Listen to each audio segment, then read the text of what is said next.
Good morning, everyone. I'm going to start with a new principle, competitive exclusion principle, also known as Gauss law. So in ecology, the competitive exclusion principle, sometimes referred to as Gauss law, is a proposition that two species which compete for the same limited resource cannot coexist at constant population value. So this means that there will be competition for resources between two coexisting species in which one stronger species will predominate and the other species either may go up to extinction or will find new niche. So when one species has the slighted advantage over another, the one with advantage will dominate in the long term. This is the proposition. And this may lead to extinction of the weaker competitor, or the other species may shift toward a different ecological niche. And this principle can be paraphrased in the maxim, complete competitors cannot coexist. Now let's have look at the experimental basis. So on the basis of field observations, Joseph Grinnell, he formulated the competitive exclusion in 1904 and said two species of approximately same food habits are not likely to remain long evenly balanced in number in the same region. One will crowd out the another. In simple terms, it means if there are two species, A and B, both of them they have the same food habits, means the resource for their survival, resource for their nutrition is the same, then the competition will ensue between the two. And both of them, because of uh, limited availability of resources, will compete and eliminate the other. The stronger will dominate the weaker. Now, if you ask whether this formulation, if it has ever been put to scrutiny, put to empirical study, so yes, George Gauss, he uh, formulated this law on basis of a laboratory experiment. This experiment included two species of Paramecium aurelia and Paramecium caudatum, and it was found out that uh, the Aurelia subspecies, Paramecium P. aurelia, it subsequently drove caudatum species into extinction. So, via this experimental basis, he, George Gauss, he formulated this principle. Now, let's have the prediction about the validity of this principle, whether this principle is applicable in all kind of resources, all kind of niche and ecological model. So this exclusion is predicted by a mathematical and theoretical model such as Lotka-Volterra model of competition. However, there appears that many community violate Gauss law, violate competition exclusion principle, and the best known example of which is the paradox of the plankton. So the marine plankton, they live on very limited number of resources, primarily solar energy and minerals that are dissolved in water. And it has been found that in a small pool of water, there exists large number of planktons, and still there isn't any visible availability of such a competition, visible existence of such a competition as has been espoused by this principle. So large number of plankton species coexist within small regions of open sea without any such competition, or without such any uh, competition which can lead out to crowding of most of the resources and extinction of some of the species. It is clear from this sentence that many species, many plankton species. I'm not talking about multitude of uh, members of a single species. I'm talking about multiple species. Many different species, they are coexisting without any competition, without an elimination, which is a clear violation of Gauss law. But yet, these paradoxical traits, they can they can be understood and they can be observed via raising the dimensionality of the system. The meaning of which is, if you want to understand the paradox, why is such a case? Why is this competition is not available in marine plankton, and why this rule is being violated in many ecological models? So the solution is lying to raise the dimensionality, which is to include many factors. So the factors that should be included are spatial heterogeneity, which means that if you are talking about uh, such competition between different species, then you need to take into account the heterogeneity of space, heterogeneity of niche, which is being occupied by different species. So prima facie, when you look at a certain model, a certain space as ecologically uniform, but you may not know, even in case of the marine ecology or marine space, you believe all the plankton species are coexisting in a uniform marine atmosphere. So herein lies the solution. This particular marine species, this particular um, marine niche may appear uniform, but it may not be so. The reason for which is, if you take into account the heterogeneity of such spaces, such niches, then you will may know that yes, there are some microsystems which may not be visible to clear eye, which under which we may be in depth of further research. But what is appearing as a single and uniform system may be composed of different such microclimates or microstructures. And then the paradox is solved. It is resolved. Now, if different species are coexisting, then it appears that all of them, they are substituting, they are residing in different and adaptive microclimates.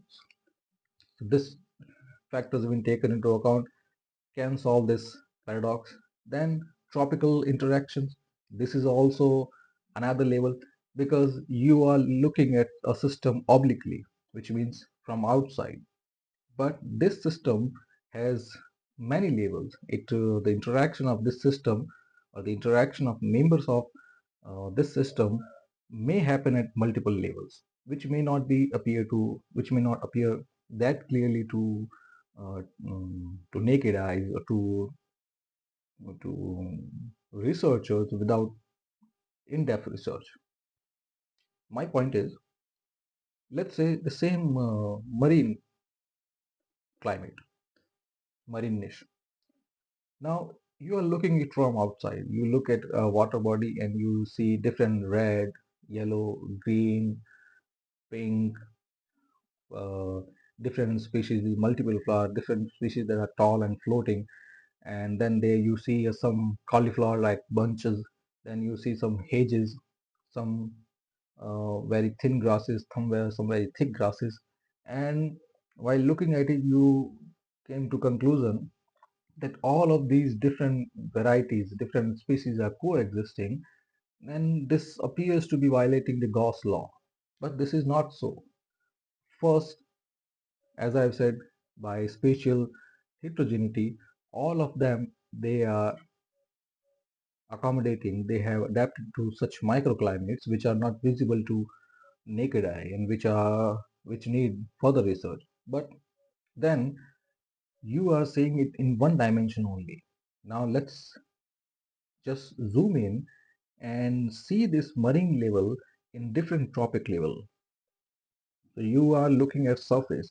Now there are many multiple levels that exist when you see the body horizontally. So those horizontal and vertical levels, which are in horizontal, they are microclimates. And in the vertical level, you see this is the surface level. This is subsurface level. This one is benthic level, and this one is deep sea level. So now you can see multiple levels vertically, and those multiple levels known as tropics, they can interact, and they interact in different way, which are not understood properly in present time because of dearth of resources. So this is another solution that can help in resolving this paradox. The next solution is in multiple resource competition.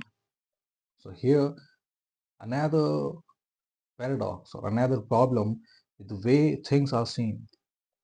So you may be seeing that those marine species or those species of a particular ecological niche. So let's say there are four predators A, B, C, and D that are occupying a particular niche, and all of them are carnivores, means meat-eating animals. Now you may be thinking that according to the competitive exclusion principle, all these species, they will follow a competitive model, they will follow a violent competition, and some stronger members will drive out the weaker member. But if it not appearing, then you may be thinking in very narrow terms. Likewise, you think all of them, they are, if they are meat eating, then they will attack upon, let's say, herbivores or smaller carnivores. But in the sense, their need may be different. We do not know which resource they are competing for and which resource they are needing. Let's take another example. There are four human species which are living in a house. The same ecological model, and house can be considered as a niche. Now, if all of them, they are existing and living in a house, the competitive exclusion model may not be satisfied. Because first, even if all the four-person, if they are meat eating, or let's say they are omnivore, they eat both plant-based and animal-based diet, yet they are not following any competition. So first reason can be accommodation, which in case of human is the very basis upon which family exists. But then second, they may be looking after different resources. For example, so A is a person who has this good physique, but he is in the need of micronutrients. So he especially tries to devour or tries to eat those resources which supply the micronutrient. B, let's say B is a person who is in dire need of fibers. C may be a person who is a connoisseur of fatty diets, and D may be a person who is a person of balanced diet. And now, in this particular sense, there isn't any competition, and there isn't any, you can say, trade-off on resources, because all of them, they are needing different sources, and those sources are not in any way competitive. The fatty one will not be in need of micronutrients. The fiber will not be going against the balanced one. So this is the simplest hypothetical model, but the explanation, it is clear about that there are multiple resources which may be ignored, and such narrow focus may lead to creation of many such paradoxes. Now next one, the competition, colonization, trade-off, which means that you need to trade one thing for another. Competition for colonization, colonization for competition, both are different terms. So if you want to stay at some place, then uh, you may compromise in the competition sphere. And if you want to compete at some place, you may need to done away with the colonizing mindset. In simpler term, if you want to eat, then you cannot stay there, and if you want to stay there, you cannot eat. The explanation is simple term, but in species level, this is similar. If our species want to colonize, then the competition will trade it off, and we will explain it further in the next paragraph.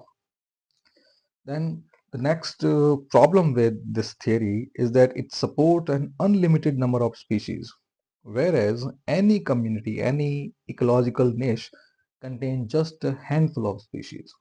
So this is another problem, and all the paradoxical traits and all the paradox with this theory, with this law, they can be clubbed as: first, narrow focus, and the research bias. So narrow focus, I have explained it. Now, as of research bias, it means we are looking at the thing with the knowledge, with the limited knowledge we have.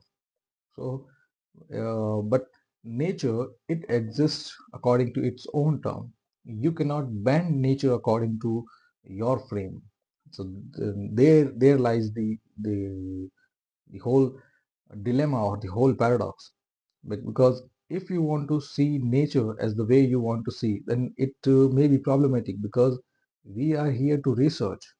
Research can be objective only when you you look at it and you agree with the principle being followed by it. Then only you can come to accept the terms and conditions of a particular niche. Here, the research bias is there, and we are considering an unlimited number of species, whereas any model, it contains only a handful of species. For example, let's take example of one terrestrial and one marine niche.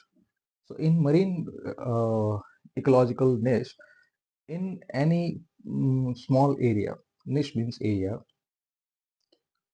there are only a handful of species. First, carnivores are missing. Terrestrial carnivores are missing. Mammals are missing. Reptiles and birds are missing. Then, even in marine species, those species that dwell in the benthic spaces in the deep sea, they are missing. Those species that like to float with high tides, they are missing. So, in a particular area, you may be seeing only those species that can exist in still water. So this is the research bias which may help us in resolving such paradoxes. Now, redefinition after resolving such this paradox is that any given ecosystem, a certain range of species may coexist while others become outcompeted. So this is the new redefinition of Gauss law, competition law. Research bias and narrow focus, when resolved, it leads us to this conclusion that uh, if we think about binary terms, which means one species will drive out the another, then the then it may not be true. To interpret in a different way, it can be seen that any particular ecosystem, any niche, there can exist some species, a different range of species, but all other species which are there to which are becoming a threat, they can be outcompeted. So one of the primary way niche sharing species can coexist is the competition colonization trade-off, which means the species that are better competitor will be the specialist, whereas species that are better colonizer are more like generalist. So this is a trade-off. Trade-off means exchange between competitor and colonizer. So in other words, if you want to be a competitor, you cannot be a colonizer. And if you want to be a colonizer, you cannot be a competitor. So the reason for which is those who can compete, they will have those traits that will help in competition. So such colonizing traits such as perseverance, persistence, survival, hardiness, uh, resilience, fortitude, those will be missing from the competitors. And in the same way, if you want to be a colonizer, the competitive traits such as ferocity, violence, spontaneity, uh, impulsiveness, those will be missing from colonizers. So this maxim, it captures this explanation in a beautiful way that if you are better competitor, then you will be a specialist, and if you are a better colonizer, then you will be a generalist. Then host parasite models are effective way of examining this relationship between using host transfer events. Host and transfer, host and parasite model, in which host so parasite, it lives in the body of host.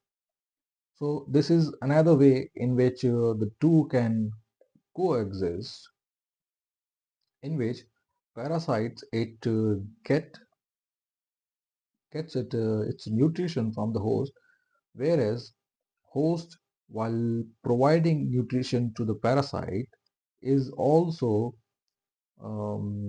being protected from other parasites. So those parasites, they will drive out all other parasites and lethal microorganisms while getting nutrition from the host. So this is a two-way interaction. And so there seem to be two places where the ability to colonize differ in ecologically closely related species. So in feather lice, Bush and Clayton, they provide verification by showing that two closely related genera of lice are nearly equal in their ability to colonize new host species one transfer. But in lice seems to occur via phoresis or hitchhiking of one species to another. And Harbison found that body lice are less adept at phoresis and excel competitively where wing lice excel in colonization. So in short, this example, which is about two different species, subspecies of lice, they're talking about the same competition colonization trade-off. So here, one species, they they hitchhike. Phoresis means to jump from one host to another, hitchhiking. So body lice is a subspecies that hitchhike and is a good competitor, whereas wing lice, it excel in colonization. It takes up one host and it tries to colonize inside us by proliferating and increasing its offsprings. Now let's have a look at phylogenetic context. So an ecological community is the assembly of species which is maintained by an ecological niche. And evolutionary process, sorry, ecological community, it is maintained by both ecological and evolutionary process. So these two processes, they play important role in existing community. In a local community, the potential member are filtered by environment factors such as temperature, availability of required resources, and then by ability to coexist with the resident species. So here, these two processes, the ecological process, the evolutionary process, both are um, prerequisite for any ecological community to exist. Now, any assembly of species that want to exist in any community, the example, especially in a local community, that the ecological process, which is governed by many such environmental factors such as temperature, availability of resources, that govern if two species can exist in any economic ecological model in as an ecological community. But then the second restriction that are placed by evolutionary process, such as the ability of the species to coexist, and especially if the one species is coming from outside. So guest species must have accommodative availability, accommodative conditions, accommodative traits to coexist with the host community. Then the origin of species proposed that under homogeneous environmental conditions, struggle for existence is greater between closely related species than distantly related species. So this is another hypothesis, a good one, that if environmental conditions are homogeneous, which means similar environmental condition, then the struggle for existence, it will be greater between those species which are same than those species which are distantly related. And Charles Darwin also hypothesized that the functional trait may be observed across phylogenies. So such strong phylogenetic similarities among closely related species are known as phylogenetic effect, which means that if two species are similar, then they will have phylogenetic similarity. For example, we human, we follow the same phylogenetic tree to that of other apes and primates. So such as chimps, chimpanzees, gorillas, orangutan. Now, when seen in this context, how can we be sure that we human, we belong to the same family that the chimps belong? The answer to that will be in the phylogenetic similarity, which means the similarity of functional traits. So we can compare many such traits, such as the shape of skull, the shape of our nose, uh, the shape of limbs, hands, uh, the way we walk, the foraging behavior, the tool making behavior, socializing patterns. So all those parameters which have similarity, all those traits which have similarity are known as phylogenetic similar traits. And this is how similarity between two species can be ascertained. So if you compare human with horse, now you cannot say human and horse have had a recent common ancestor. This is not cannot be taken at face value because phylogenetic similarity is not there. Horses, they have tail, they have four legs, they have a different shape of their mouth, and their brain size is also nowhere similar to that of human. And then other physical traits such as limbs which are absent, the opposable thumbs absent. Then the overall skeletal structure is totally different. They have different exoskeleton, we have different. But comparing human with the chimpanzee and gorilla, we can find some similarity or much similarity. So this is how this phylogenetic relationship is being maintained, and this is known as phylogenetic effect. Now, according to Charles Darwin, if environmental conditions are similar, then the phylogenetically similar species will have greater competition. So I can take another example, such as between archaic Homo sapiens and Neanderthals, Homo sapiens neanderthalensis, so which are in simple known as Neanderthals, or even Cro-Magnons, which we will study later. So it appears by fossil evidence that the arrival of Homo sapiens, it led to the gradual disappearance of all the other subspecies of Homo stock. So most of other subspecies, Cro-Magnon, Gribaldi, Neanderthals, uh, all of them, they were either subsumed or went to extinction when Homo sapiens appeared on the canvas. And now our distant relative, apes, chimpanzee, orangutan, gorilla, gibbons, we can say we do not share that competitive behavior. But yes, when we take Neanderthals and many such similar or human-looking species, we do not have any of those species living in the present time.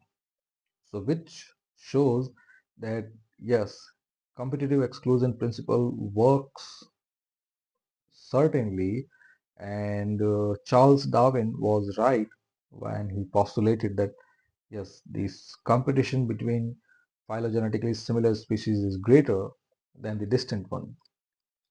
Then a connection between functional trait similarity between species and in the effects on species coexistence. So this competitive relatedness hypothesis or phylogenetic limiting similarity hypothesis, this have been pierced together by various ecologists. So interspecies competition is high among species which have similar functional traits and which compete for similar resources and habitats. So again, mm, what we are seeing now is a further enrich and redefinition of the same law. Now, when this same principle started in very general way, now we, after much refinement and redefinition, are coming across an enriched definition, which is now we see that yes, it is something about the phylogeny, it is something about the same resources.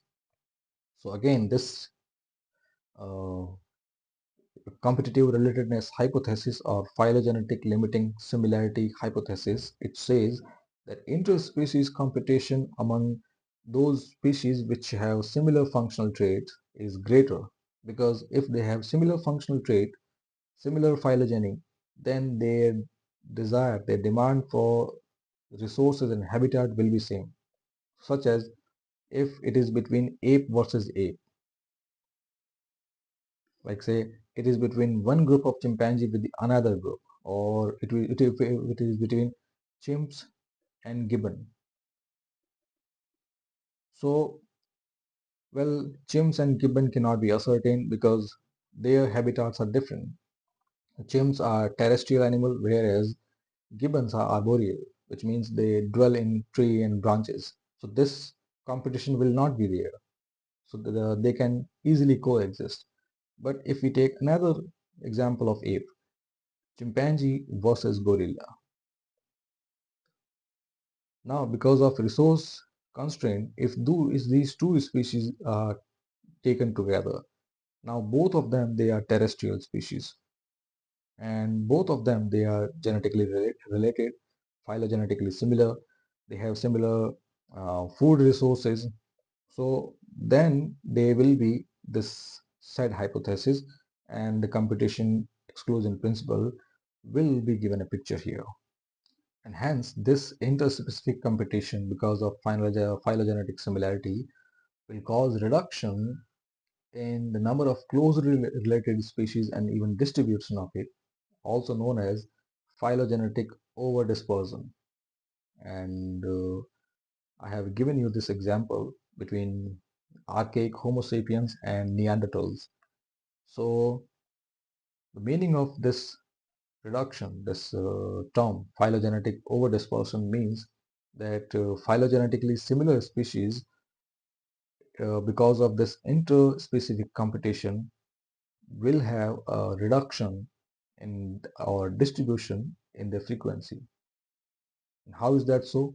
That if the species are similar, then they will compete for same resources, and then one species will drive out the another. Just as Neanderthal were either thrown into extinction or were subsumed into the overall broader Homo sapiens stock. Then the reverse of phylogenetic overdispersion is phylogenetic clustering, in which case the conserved functional traits are exposed to co-occur due to environmental filtering.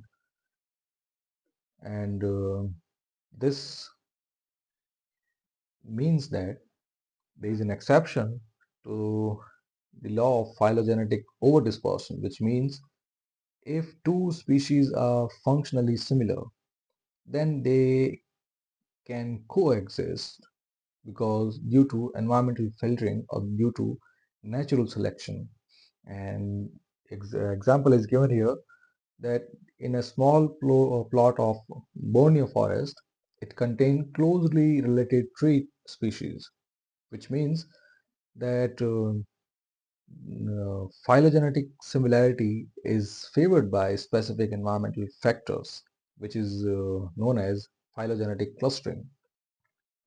Now, both phylogenetic patterns, overdispersion and clustering, there is a baseline assumption that phylogenetically related species are also ecologically similar. So the assumption in final it came is that the phylogenetic similarity it is governed by ecology.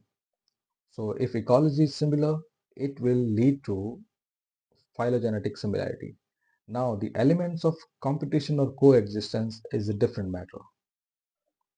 Now let's have an application to humans. So this competitive exclusion principle operates in human groups have been reviewed and integrated into regality theory to explain warlike and peaceful society.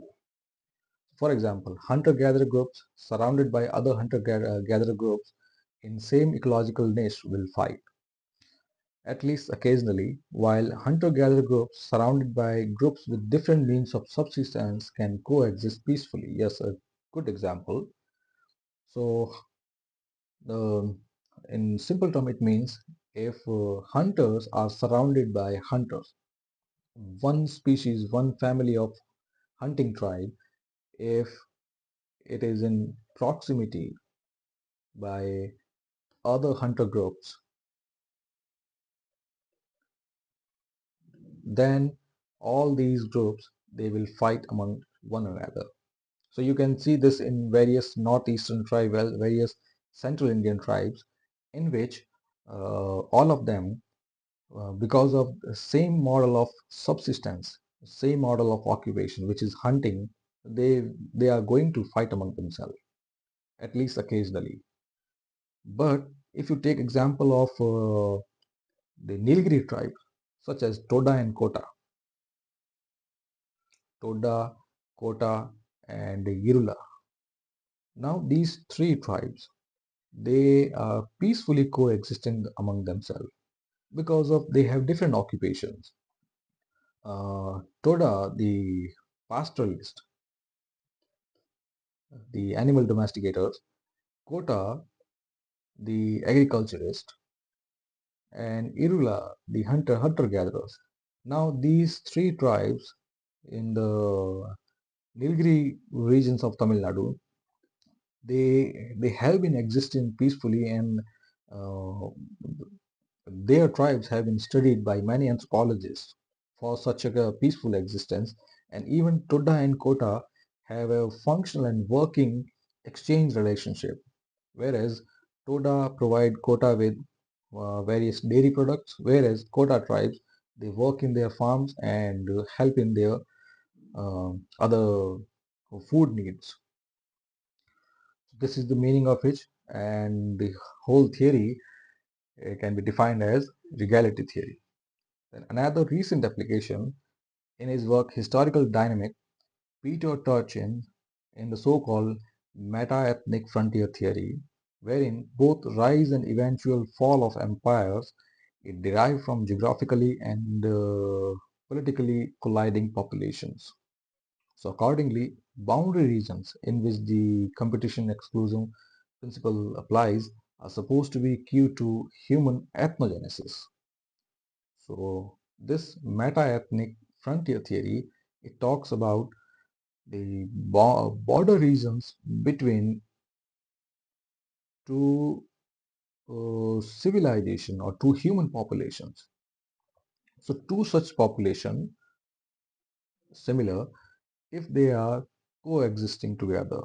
Now because of the let's say polity or expansionist tendency of one population, it can create frictions between the two population, and history is abound with many such examples. You can take example of Nazi Germany under Adolf Hitler, wherein due to its theory of Lebensraum, which is according to Adolf Hitler, according to Nazism, it was the expansion of living space for the people of Germany, and for which they need to expand their frontier via war and conquest.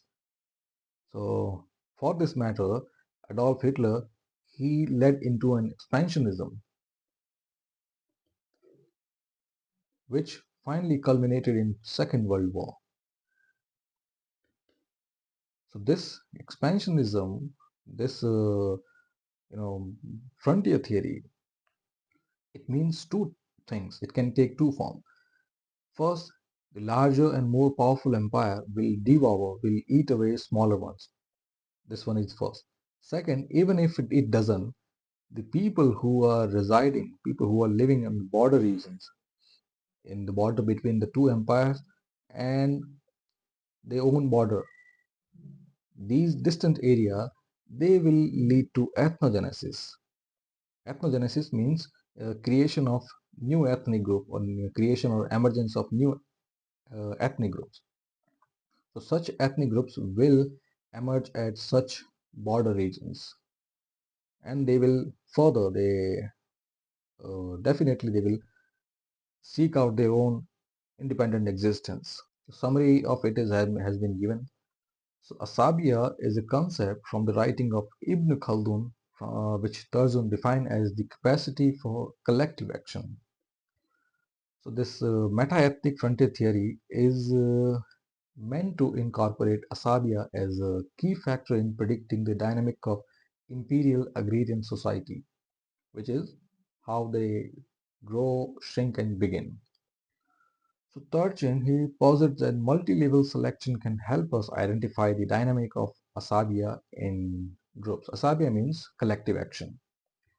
So he says that in various imperial agrarian society, how does this collective action manifest? How do people um, act collectively? Because right now in our modern polities, we take it for granted. We have working and functional nationalities, we have working polities, and we know that if time comes, we will be together against any foreign threat. But how did the ancient people they started resorting to such a collective action? So according to Turchin, there are three ways in which this multi-level selection can be relevant. The first one is intergroup conflict, second, population and resource constraint, and the third one, ethnic boundaries. So these are the three areas in which collective solidarities can be seen. So for smaller groups, intergroup conflict can increase asabiya as people need to band together to survive as a group. So this is the first instance when groups are smaller, then such intergroup conflict between one group and another, people will see increased asabi or increased collective solidarity. Then conversely, a large population with respect to available resources can decrease asabi as individuals compete for limited resources. So for larger group, Turchin proposes that ethnic boundaries can influence how bands of small group with moderate ethnic differences can band together against people who are even more ethnically distant. So the second way in which such collective solidarity can be seen is via population and resource constraint. So first, a foreign threat, an external aggression can make people rise collectively. The second way in which people, again for small group, in which they can see an increase or decrease in collective solidarity is when they are limited resources. So let's say they are two groups, A and B, they are coexisting within a larger region. Now, if they're having limited resources, then both of them they will compete against one another for such limited resources. And because of this competition, their collective solidarity will decrease. And then the third instance in which this collective solidarity can see changes is when people from different ethnicities they come together. So let's say A is an ethnic group, a tribal group, and it is surrounded, it is coexisted by another group C, and both of which they belong to same meta tribe, which means both of them they know who their common ancestor was. So even if they are in a hostile relationship, they do not talk to each other like brothers, but still they know who their father was. So in a way, if a distant member come to become as a threat, then the two of them they will join together. This will increase the sabia. This will increase their collective solidarity against against someone who is not ethnically similar. This is what Turchin means when say ethnic boundaries can influence how bands of small group with moderate ethnic differences between which means that smaller group they have a recent common ancestor in one or other way they are ethnically similar and they can band together, they can increase their asabia, their collective solidarity against people who are even more ethnically distant, called as the other. So this is what the gist of meta-ethnic frontier theory. And finally, Turchin he notes that all three aforementioned possibility can occur at regions which constitute imperial and meta-ethnic frontier. And it is in these regions of intense dynamic where Asabia is forged which are most prone to ethnogenesis. So according to Turchin, he believes that in these regions, in these meta-ethnic frontier, these are the three instances. The first one, yes, uh, intergroup conflict. Second, population and resource constraint. And third one, ethnic boundary. These three are the factors that can reshuffle such ethnic or meta-ethnic frontiers. And this is where such conflict, such collective solidarity can lead to creation or changes in the ethnic communities. So it may happen that because of uh, population constraint, a small group can clear itself away from a larger group and forms its own ethnic group. And this is how all the tribes have been formed.